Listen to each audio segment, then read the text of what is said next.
זיכרון שאני אזכור אותו לכל החיים. לעלות על האוטו פעם ראשונה, להניע אותו, לנסוע, זה היה משהו מטורף.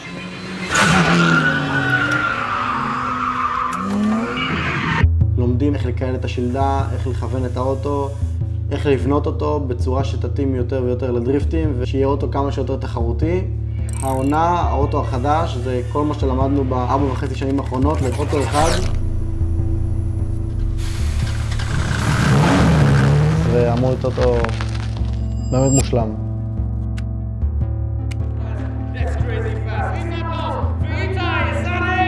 הפחד הכי גדול שלי זה לפשל בעצם.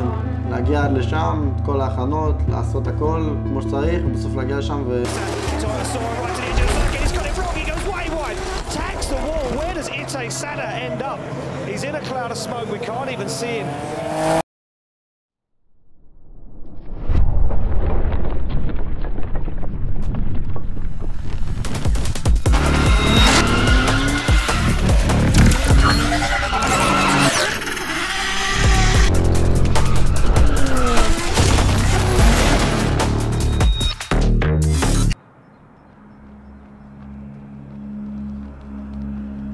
אבא שלי לימד אותי בחיים שבסוף הכל זה דרך.